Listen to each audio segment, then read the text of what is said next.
right, let's get started. Come home to mama.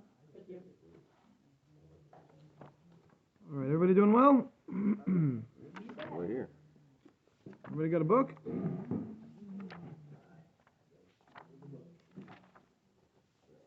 All right. Let's get started. Okay, so we have learned about... someone will know. So where are we up to? Right there. Page 60. All right, so in the last chapter we talked about how the neshama has this tremendous capacity, but due to its being limited in this world because of the sin of Adam, it is unable to develop in the way that it would otherwise, and it is unable to influence the body the way it would otherwise. And there are two eras, and this is all only true of the first era. So the era of life in this world as we know it, that's the time in which the neshama is building and it is developing but unable to realize and actualize those developments.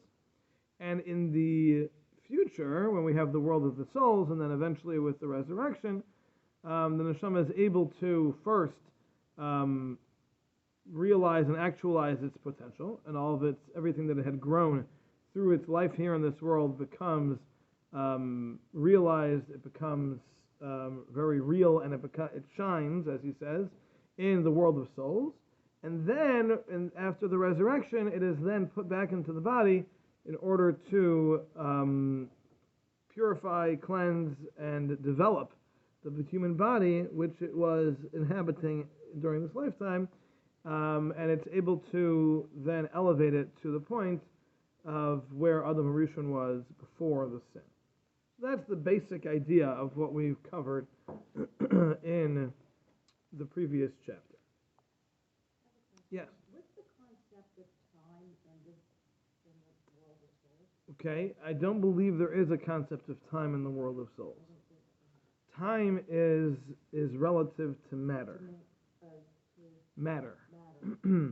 So without matter, like in the world of souls, there wouldn't be time. Yeah. So the idea of time being relative to matter is, Einstein obviously made that famous, but the Marshall already writes that. Many years before Einstein, he already wrote that time is relative to matter. Okay. All right, what else? Good? All right, so let's begin with chapter 4. So now we're going to get into a more detailed description and understanding of the setup and the situation that man is in this world. So in the state of being of the human in this world, we will find and we will discuss two separate ideas.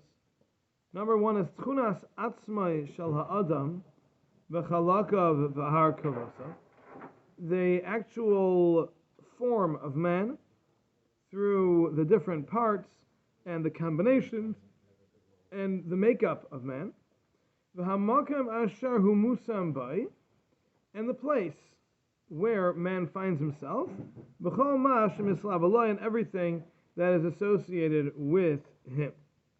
So as we already explained, there are two eras.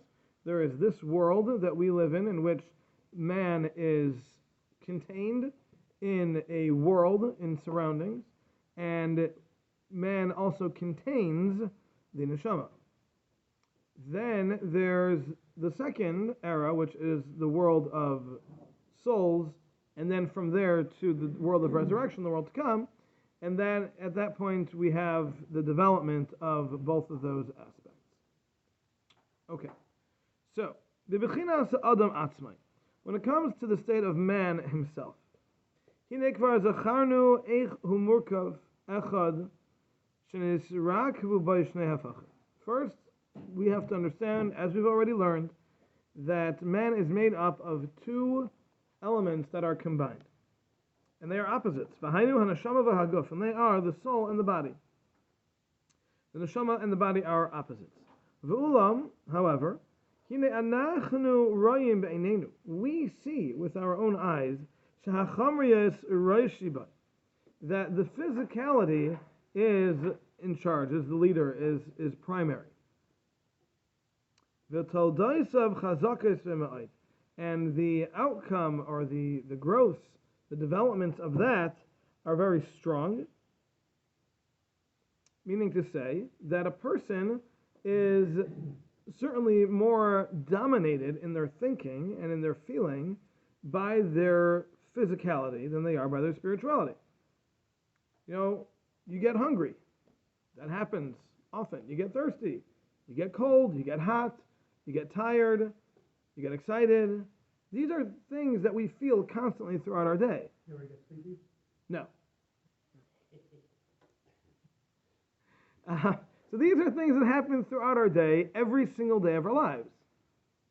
But how often do we get that urge to daven, and that urge to learn, that urge to do chesed? It's not the same.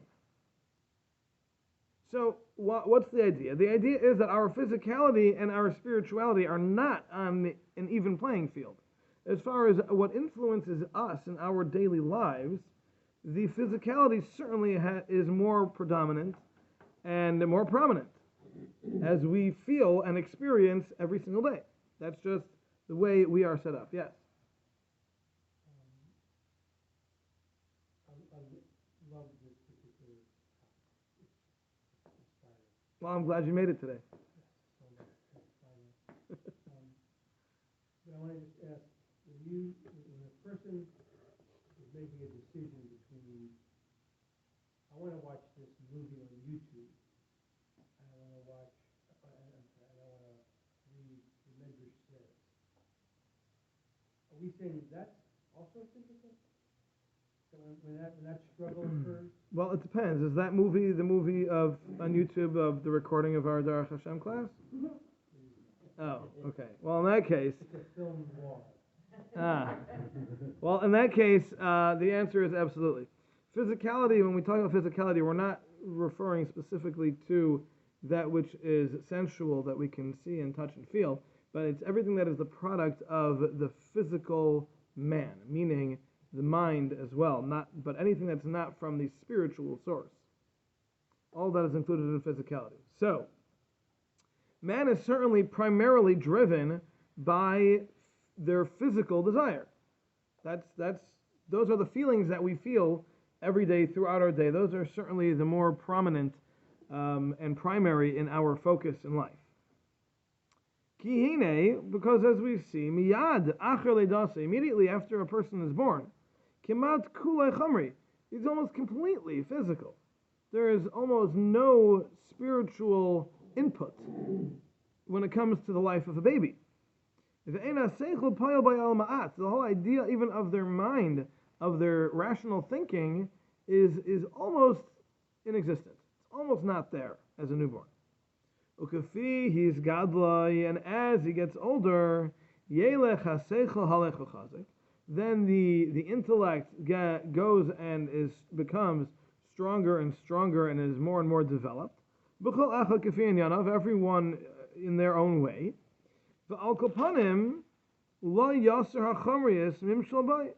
And even so, the physicality, which had really taken hold of a person from the first moment that he's born, will remain as the primary and prominent factor in ruling over him. And it will not stop from controlling a person and turning him towards its own wants and needs. Meaning to say, a person starts off entirely physical. The baby certainly is not using its spirituality in any way, and it takes years until it starts that. And that physicality is developing perhaps even at a faster rate than the spirituality of man is developing. And it's not just going to give up. The physicality of man, the body and its control over your mind, is not going to simply lay down and one day and decide, okay, never mind, I'm going to stop now, I'll let the neshama have a turn. Right? It doesn't work that way. The neshama and the seichel, which are very much connected, need to develop and wrest control of a person. And you're starting off kind of behind. And the idea is brought out when we know that the pasuk says at the end of Parashat Nayach that Hashem says He will never destroy the world again with a flood. Ki yetzer leva adam ra min urav, because the yetzer, the inclination of man, is bad from the youngest age. Meaning to say, as the Gemara tells us, that a person is born with their yetzer hara, but they don't receive the yetzer taiv until bar and bas mitzvah. What's that all about? That's exactly what we're talking about over here. When a person is born, they only have the physical dominance. And it's only when their mind becomes developed to a point that they can think rationally and start making decisions based on what is a spiritual goodness, using spiritual drive, that doesn't happen until they become 12 and 13. So the Yetzer Hara has a significant head start, and the mind and the body have already become so used to living with the physical dominance that the spiritual dominance is going to have to go through a battle to even get on even footing. Is this talking about with the Yetzer Hara? I thought this was saying that the very creation of mankind after the faith, where we have it now, is that there are these polar opposites that one gets a later start than the other. Nothing to do with influence from the Yetzer Hara. That is the Yetzer Hara. The Yetzer Hara, the evil inclination, is a person's physicality. Now, the Derech Hashem, well, I shouldn't say Derech Hashem. There are those who say that, or is it Derech Hashem? Ramchal does write that the Yetzer Hara is not only the physicality, but also there is some sort of actual force, an angel of some sort, that is called the Yetzer Hara, that also is in addition to the physicality, which is another element. There are kind of two elements, he says, of the Yetzer Hara. One is just the physicality, and one is some sort of spiritual negative force. I'm not going to discuss that right now. But essentially, the Yetzer Hara is a person's physicality, because that's what drives us to do all the things wrong that we do. Right? If a person was like Adam Rishon before the Chet, Isn't it just true. then you're at that point they were 50-50, and the neshama was the predominant focus and factor, and his focus in life was being spiritual. Today, or after the sin, that became lost, and the neshama becomes shrunk and contained and hidden, and it doesn't even become developed until we go through a process of growing up. Right? Before the sin, there wasn't a process of growing up. Right? Cain didn't grow up. Cain was born ready to go. So isn't that just Because there was no developing that needed to happen. The neshama started on even footing with the body. But it doesn't work like that anymore. But this doesn't mean that there's another being persuaded. In other words, It's not another being, it's the person themselves. So he's not discussing the malach part of it. Here he's just talking about the physicality of man in and of itself is a drive that is combating all spirituality. Okay, so the Yetzer Hara, isn't that you're saying that's talking about just the physical? At least. It might also be talking about some sort of malach, but it's certainly talking about just the body. That's what it is.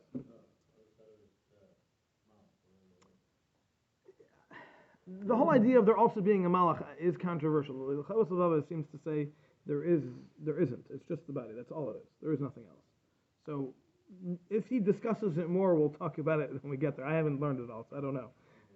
But certainly it's the physicality. Yes. Is there a clear distinction then between what's called physical and what's called mental?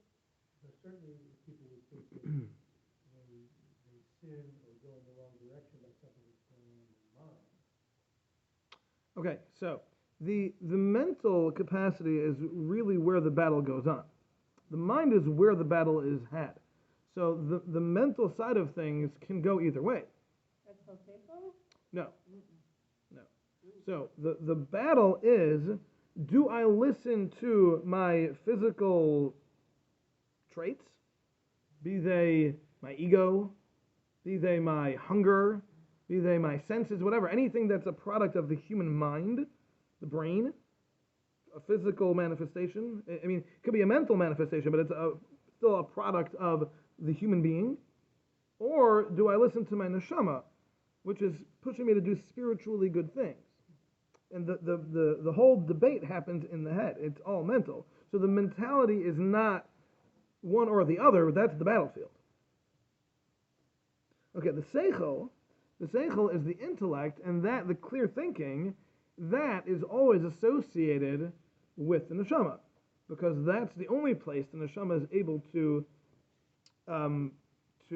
connect with us, to talk to us. It's with our seichel. So if we are to use our seichel, our thinking, our sense, if we were to use that properly and only listen to that, we wouldn't make mistakes, because we'd be listening to our neshama by definition. I'm not hearing that the specificity of that definition, meaning within the brain, within our physical, there exists a channel of the neshama that's called seichel. The seichel is the intellect. The Chavetz Halvavis, when he describes the battle between the Yetzer Hara and the Yetzer Hatov, he says it's a battle between the body and the seichel. Because if a person's thinking clearly, and they're just thinking without letting anything else get involved, and they're just thinking with their intelligence, then they won't make mistakes. The Gemara says, a person doesn't sin unless they get some mishagas in their head. That's how people sin. Now, obviously, there's ignorance. That's another category. But we're talking about where a person knows, and the only way a person will sin is if they're not thinking clearly. If you think clearly, you don't have to worry about it. Again, assuming you know what you need to know. Did you assign the Yetzer Hara to Nubia? Absolutely, the Torah does. The Torah says, "The Yetzer Leva Adam Ramin Urav," that the Yetzer Hara, the evil inclination of man, is there from the first moment. Gemara has a discussion: is it already in the womb that the Yetzer Hara is, or it's only once it's born? And we're not getting into the ramifications of that question. But yes, because it's the physical. Now it doesn't actually do anything. A newborn's not doing anything wrong. But the idea is that it's the physicality. The only thing a baby thinks of is when I'm hungry, when I'm tired, when I'm content, and these are all products of physicality. It's not thinking. Which is survival. It's survival. It's comfort. It's desire. It's all sorts of things. They're not bad at that point. We don't view them as bad, but that is the source of all bad. It's there, but it's not active. It's dormant. It's active. It's just not bad yet. Meaning, it's not bad for a baby to cry when it's hungry. No. It's bad for an adult to cry, or if you have a 10-year-old who's crying when he's hungry, you have to have a conversation with the 10-year-old and say, relax, right? But it's not bad for a baby. So we don't view it as bad, but that is the source of bad. The source of all evil that we do is because we're following our physical desires. But then the infant has to develop to the point. Exactly. That's exactly what we're saying. Okay. So But it's not. Okay. so the negative, the powers that draw us in the wrong direction are there from the moment we're born. But the powers that draw us to do the right thing is not at all developed until we become 12 or 13. Then it can start developing. Now this is where the whole idea of chinuch comes. The whole concept of chinuch, of raising children, is because right now it's a one-sided fight, because the child has no Yetzer Tov to work with. So that's why we have to try to influence them as much as we can from the outside to try to make it a little bit of an even fight. So this way, when they do become 12 and 13, they'll have a good place to start. Because if we don't give that to them, then it's going to literally be one-sided all the way till then. You can't expect them to be able to make any good choices at that point, the day they become 12 or 13. So that's where chinuch comes from, that we try to influence them as parents, as teachers, as relatives, whoever we are, to try to influence the children to the good side that they can't have on their own. That's our job. Okay. Okay, so the Ramchal continues. Elishem yigdal b'chachma v'lumad ba. If a person is going to grow their wisdom and will become fluent and regular with it, v'yischazek b'dracheha, and you will strengthen yourself in the ways of wisdom, then hine yisametz lichbaishes tivai. Then you will become stronger and you will be able to conquer your nature. V'la yishalach resen ta'avaysim yadai. And you will not throw away or release the reins of your desire from your hand. And you will be able to persevere and go in the ways of your seichel. So what he's saying over here is that as a person gets older, they're able to develop their minds, and they're able to develop their wisdom and their chachma and their way of thinking. And in doing so, they will come to a point where they're able to control themselves. Using the mind, a person will be able to, as he says, hold on to the reins of desire. And controlling yourself and not allowing the physical, which had been so powerful, to retain that position. You can conquer it. And in doing so, a person can lead their lives in a way that they are not subservient to their physical desires. Rather, it is their seichel that's guiding their lives, and such people live entirely differently. So, I will just give you an example. I don't know if I've mentioned that. I think I did mention this in this class before. A story about Rav Aaron Leib Steinman. Rav Aaron Leib Steinman was, he took over when Rav Shach passed away as the head of the Mayetzes, the conglomerate of rabbis in Israel. He was appointed as the next leader after Rav Shach passed away. And shortly after that, he came to America, and he went around different yeshivas speaking and things. I don't know, did you sound? So, one of my chavrusas at the time, his father was Rav Aaron Leib's driver. He was the one who was taking him from place to place, driving him around. So he told me that when he took him to where he will be staying for that night, he hadn't eaten anything all day. He had flown in from Israel. He didn't eat anything, and he got to the place where he was staying. So his host offered him something to eat. So Rav Aaron Leib asked for a cup of water and a spoon of honey. That's it. Now, mind you, he was in his 90s at the time. How does that work? None of us can live with that, right? We don't know anyone who can live that way. But the answer is that someone who is so spiritual, their physical needs shrink. Even like from a medical and scientific perspective, their physical needs shrink. Because they're so predominantly spiritual that the physical needs fall away. Now you're talking about a person who was, the greatest in his generation, a tremendous giant of a man, and he simply didn't need the physical needs that we have. He just didn't need them. He lived in a different world.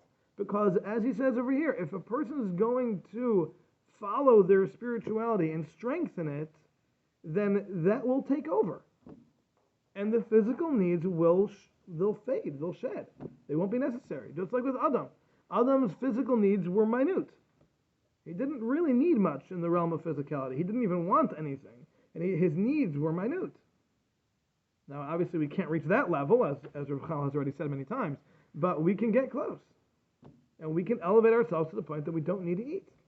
Just like Moshe Rabbeinu went up, and he spent 40 days up in the heavens with Hashem as he's being taught the Torah, and it says he didn't eat or drink, he didn't sleep, nothing. How's that possible? The answer is because he was so spiritually elevated that he didn't need it. Didn't need it. So that's what he's saying over here. It is possible for a person to hold the reins and control themselves, that their physical desires will not tempt them, even. And they certainly will not control him. Okay.